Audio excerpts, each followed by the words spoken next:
안녕하십니까. 여러분의 북한 길러잡이 김흥광입니다. 지난 3일 국회 본회의를 통과한 예산에서 통일부는 북한 관련 가짜뉴스 모니터링 사업에 2억 원을 투입한다고 합니다. 가짜뉴스 나쁩니다. 가짜뉴스 그 누구에게도 도움이 안 됩니다. 하지만 저는 통일부의 가짜뉴스 이 색출에 결사반대합니다. 왜냐하면 통일부처럼 묻지마 가짜뉴스 낙인을 찍어댄다면 국민들의 전부적 인권인 말할 자유 이것을 빼앗기기 때문입니다. 제가 이렇게 말하는 것은 바로 제가 통일부가 저지른 가짜뉴스 낙인 행위의 직접적 피해자 중에 한 사람이기 때문입니다. 그래서 오늘 시간 제가 무슨 근거로 가짜뉴스 제작자로 억울한 덤탱이를 뒤집어 썼는지 소상히 밝히려고 합니다. 이야기를 들어보시면 알겠지만 정부가 눈에 거슬리는 개인 유튜버들에게 가짜뉴스 제작자라고 낙인을 찍는 것이 정말로 쉽습니다. 얼마나 쉬운가? 벌거지 받기보다 더 쉽다는 걸 알 수 있습니다. 정부라고 하는 이 커다란 폭력 조직에 짓밟힌 국민 한 사람 한 사람이 당하는 지옥과 피해 이건 너무도 커질 것이 분명하기 때문에 저는 반대입니다.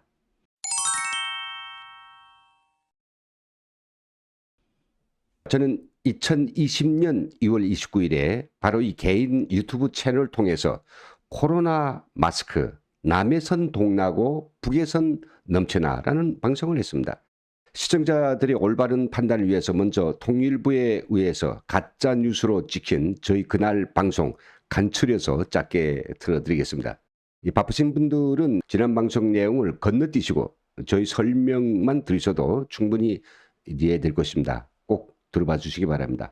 다음 주 풀린다고 말하고 있습니다만은 오늘 현재 시각 제가 온라인과 기타 여러 구입처들에서 마스크를 구입하기 위해서 주문을 넣어본 결과 어디서도 성공하지 못했습니다. 단 한 곳 구입이 가능했다가 또 이것도 절품되는 사례가 발생했습니다. 제가 오늘 마스크를 구입하기 위해서 온라인 구매를 시도했다가 실패한 그 증거들을 제가 영상으로 보여드리고 있습니다. 이 영상으로 이 사진으로 제가 올려놓았습니다. 예, 우리 대한민국은 이렇게 코로나가 창궐하고 이것을 막기 위해서 모든 사람들이 그렇게 마스크를 찾고 있지만 마스크조차 없는 이런 형편인데 북한은 어떨까요? 북한은 아직까지 공식적으로 자신들 국내에서 코로나19 확진자나 사망자 한 명도 없다고 발표하고 있습니다. 두 번째가 길주 팔프 공장이 있습니다. 세 번째가 또 조그만 공장인데 보잘것없죠.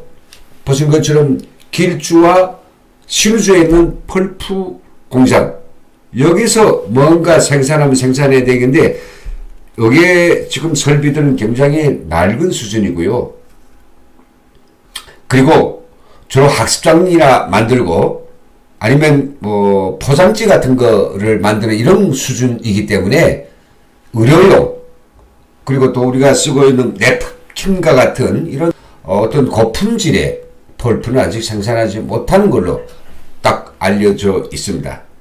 그 다음에 지금 사진들에서 쭉 보셨지만은 이게 북한 줌들이 너도 나도 다 쓰고 있는 이 마스크 자세히 들여다보면 이건 천으로 대강 만든 마스크가 아닙니다. 북한이 자력갱생을 해가지고 북한이 이번 코로나19가 터지면서 뭐 피복 공장들을 돌려가지고 마스크를 증산하기 시작했다라고 뉴스는 나왔지만은 그것은 사진을 자세히 보면 다 면으로 만든 이런 마스크란 말이죠. 의료용, 고품질용, 저희 코로나19 방진용 마스크는 아니란 말이죠.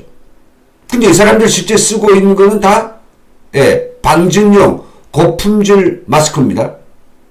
우리 대한민국에서 뭐 모두 국민들이 쓰고 있는 유한 킴블리나 그리고 또 뭐 다양한 마스크 회사들이 있죠. 여기서 생산한 그거하고 조금도 틀림없는 그런 마스크입니다. 중국산이라고 봐야 될까요? 중국산은 지금 뭐 수요를 감당을 못하기 때문에 동인한 지 오래전 일입니다. 그래서 제가 드리는 말씀이 대한민국에서 이 코로나19가 처음으로 이제 그 발생돼 가지고 사람들이 마스크를 끼고 다녀야 되겠네. 그래야 안전하네라고 생각하면서 마스크에 별로 관심은 안 가질 때 그때부터 시작해서 갑자기 마스크가 이게 도민하기 시작했습니다.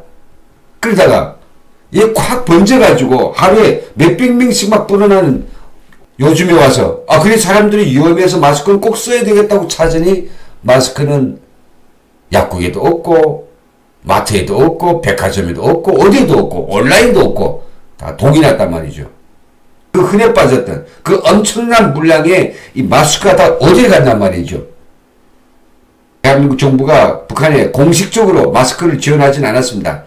북한이 마스크를 주겠다는 내적인 아마 협상도 신호를 보냈을 겁니다. 근데 뜬뜬해가지고 내 너희들을 주는 거 안 써도 우리가 뭐 다 방법이 있어. 배짱을 내민 듯 싶습니다. 그렇다면 그들이 이 북한 주민 다 쓰고 있는 이 고품질 방진 마스크 어디에서 났을까요? 바로 저는 이 생긴 모양으로 보나 또 평양에서 북한 내부 소식통들이 보내온 소식에 의하면 결국은 중국을 거쳐서 대한민국에 마스크들이 다 갔다는 사실, 엄청난 양이 북한으로 들어갔다는 사실 저는 밝히고 싶습니다. 제가 이날 방송에서 이야기한 것, 이 방송이 야마라 할까요? 통일부가 이 가짜 뉴스라고 하는 근거 그 8가지를 제가 밝히고 그에 대해서 제 자체의 셀프 체크 내용을 말씀드리겠습니다. 첫째는요, 남한에는 마스크가 동났다. 이건 사실이 아닙니까? 작년 2월 달에 바로 마스크 대란이 있었죠. 두 번째는 북한에는 마스크가 넘쳐난다. 그것도 사실입니다. 같은 시기에 북한에는 마스크 대란이 없었습니다. 세 번째는 북한은 KF94 이상의 마스크를 만들 수 있는 능력이 없다. 이것도 사실입니다. 의료용, 보건용, 방직용 마스크를 만드는 핵심 재료가 바로 펄프인데 저는 그 북한의 펄프 공장들을 다 잘 알고 있거든요. 네 번째는 남한 정부가 마스크를 북한에 보낸 것은 없다. 맞습니다. 저는 그렇게 사실을 밝혔습니다. 다섯 번째는 하지만 코로나19 초기에 중국 장사꾼들이 남한이 마스크를 대량적으로 덤핑에다가 다른 나라에 그대로 팔아서 이문을 남겼다. 이것도 사실입니다. 당시 여러 언론 보도가 있었거든요. 여섯 번째는 중국은 북한에도 다른 나라들의 판 것과 마찬가지로 같은 수법으로 남한이 KF94 마스크를 되팔았다. 이건 내부 통신원들이 전언이었고 저희 판단이었습니다. 북한이 그때 당시 영상들 보니 북한 사람들이 쓴 마스크가 천 마스크가 아니고 남한의 KF94 마스크와 유사한 것으로 판단되었습니다. 이건 저희 개인적 주장입니다. 여덟 번째는 정부는 마스크 대란을 빨리 해결하기 위해서 중국 쪽으로 나가는 마스크 물량을 철저히 막고 적극적인 마스크 생산 대책을 세워서 지금 당장의 마스크 수요를 해결해야 된다. 자, 통일부는 이것을 가짜 뉴스라고 했습니다. 위에서 소상히 밝혔지만 가짜, 즉 허위 정보라고 할 수 있는 내용이 도대체 무엇입니까? 전 도대체 통일부가 무엇을 가지고 저희 방송 내용을 가짜 뉴스라고 하는지 납득이 가지 않습니다. 그리고 참고로 저는 언론도 아니고요. 유튜브라는 뉴미디어를 통해서 사람들과 생각, 정보 이걸 공유하는 지극히 한 개인일 뿐입니다. 또 어떤 조직으로부터 돈을 받고 하는 정파적 방송도 아니고요. 오로지 저희 의지와 사명감으로부터 제 돈을 들여가면서 북한 실상을 전하고 있는 힘도 백도 없는 탈북자입니다. 그럼 왜 통일부가 아무런 근거도 없이 저희 방송을 가짜 뉴스라고 이렇게 꽉 낙인을 찍었을까요?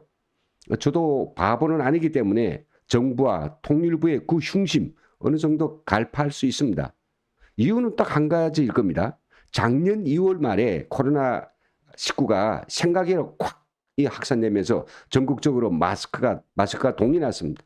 대란이 일어났습니다. 그 흔하던 마스크를 돈 주고 어디 살 데가 없는 이 허망한 실상에 국민들이 분노는 극에 달했습니다.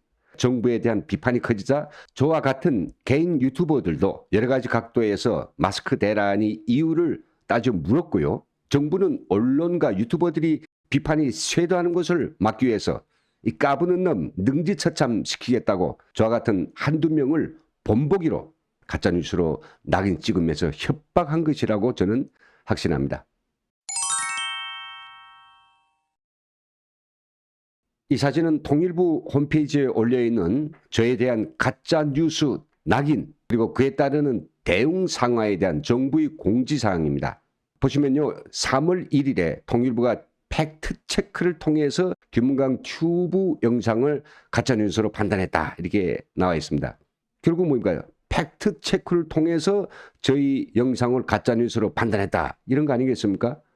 그럼 그 팩트 체크를 도대체 어떻게 했느냐 말이죠. 방법이 통일부가 북한에 직접, 중국에 직접 물어봤을까요?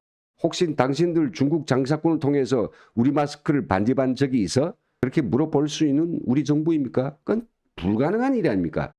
그러니까 팩트 체크가 아니라 이것은 완전히 팩트 생산이겠죠. 2분 삐뚤어져도 줄이는 바로 논리를 했다고요. 통일부가 사실 가짜뉴스다라고 낙인을 찍기 전에 사실관계라든지 제가 그렇게 말하는 정보 소스에 대해서 유튜버 제 본인에게 소명하도록 하고 또 이것을 내리지 않으면 어떻게 처리하겠다 분명히 밝히는 것이 이게 적법한 절차가 아닙니까? 그런데 통일부는 본인한테는 아무런 해명도 듣지 않고 자신들이 판단만 적어서 방통위에 제소해서 가짜뉴스로 낙인 찍게 했습니다. 이게 정말 정부가 할 짓입니까? 이렇게도 쉽게 이렇게도 하나 걸칠 게 없이 일사불란하게 가짜뉴스 도장을 찍어버리는 것 이게 어디 민주정부가 할 일입니까? 또 여기에 있는 것처럼 국가기관인 방통위가 저에게 시정 요구를 내렸다. 접촉 불가시켰다. 이렇게 이제 써 있는데 그런데 저는 오늘까지도 방통위원회에서 단 한 건의 고지도 받은 적이 없고요. 저희 그날 방송은 접속 차단이 된 적이 없고 지금도 시청이 가능한 상태입니다. 그리고 부연 설명한다면 방송통신심의위원회는 언론, 통신, 방송을 대상으로 이해상충되는 사안들에 대해서 옳고 그름을 밝히는 그런 기관이지 저처럼 개인이 혼자 쓰고 부르는 이런 방송 아닌 방송까지도 내용을 심의하고 주리를 트는 것이 이거 헌법적으로 맞습니까? 제대로 하려면 사법적 고소고발을 통해서 저희 방송에 대해서 시시비비를 따져야 옳은 게 아닙니까? 통일부가 유튜버를 이렇게 족쳐대고도 성사하지 않아 내년에는 또 2억 원이 세금까지 뿌려가면서 가짜 뉴스를 색출하겠다고 칼을 빼들고 나섰습니다. 그러자 이에 대해서 적지 않은 언론들이 평론을 하고 나섰습니다. 어제자 국민일보 그리고 연합뉴스에 기사가 났습니다. 제일 눈에 띄는 기사에서 한 문장만 함께 보시겠습니다. 통일부는 2020년도 예산에 통일부는 2022년도 예산에 편성한 북한 관련 가짜뉴스 모니터링 사업의 내용을 구체적으로 밝혀야 한다. 지금까지 설명은 북한 관련 허위 왜곡 정보를 체계적으로 모니터링한다. 전문 민간 기업에 업무를 위탁한다. 이게 전부다. 모니터링 대상이 무엇이고 뉴스의 진위를 어떻게 판단할 것이며 그 결과를 어디에 사용할 것인지 명확하게 하지 않으면 불필요한 갈등을 불러온다. 북한은 세계 최고 수준의 폐쇄사회이고 정권과 주민에 관련된 정보는 대부분 정부가 좀한 게 현실이기 때문입니다. 저는 이 기사의 주장에 절대적으로 공감합니다. 결국은 통일부의 가짜 뉴스로 낙인 찍히지 않으려면 통일부가 바라는 그런 진짜 뉴스를 해야 하는데 그 진짜 뉴스가 어떤 건지 통일부의 홈페이지에 있는 통일뉴스라고 하는 것을 좀 들여다보았습니다. 이것이 통일부 홈페이지에 있는 통일뉴스 탭입니다.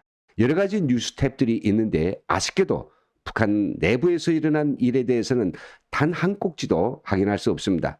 다른 탭들에서 보면 북한이 노동신문 그리고 조선중앙통신 등 관영 매체의 내용들을 스크랩해서 일자별, 사건별, 목적별로 정리해 놓은 자료가 있긴 합니다. 결국은 통일부처럼 북한이 관영 매체에서 밝힌 내용만을 팩트로 쓰면 진짜 뉴스가 된다는 말인데요. 거짓말쟁이 북한이 관영 매체를 액면 그대로 전달한다면 의의가 있고 그게 무슨 뉴스이며 또 한편 어찌 보면 이것은 북한이 거짓말을 전파하는 꼴이 되지 않는가요? 통일과 북한에 대한 내부 정보, 또 사실 정보에 대해서는 한쪽도 이렇게 내놓지 않고 있으면서 처리 장막 북한 내에서 무슨 일이 일어났는지, 남한에 대하여 어떤 해코지를 하려고 하는지 우리 국민들은 깜깜할 수밖에 없습니다. 그나마 탈북자들 통해서 간헐적으로나마 북한의 단편적인 소식들이 전해지면서 비록 그 소식이 첩보 수준이고 다소 정확도는 떨어지더라도 어렴풋하게나마 북한 내부 실태를 들여다볼 수 있는 게 사실이 아닙니까? 탈북민들이 전하는 이런 소식통조차 가짜 뉴스로 조져된다면 정부도 우리 국민들도 북한에 대해서는 영원히 청명간이가 될 것입니다. 여기서 마치겠습니다. 함께해 주신 여러분 대단히 감사합니다.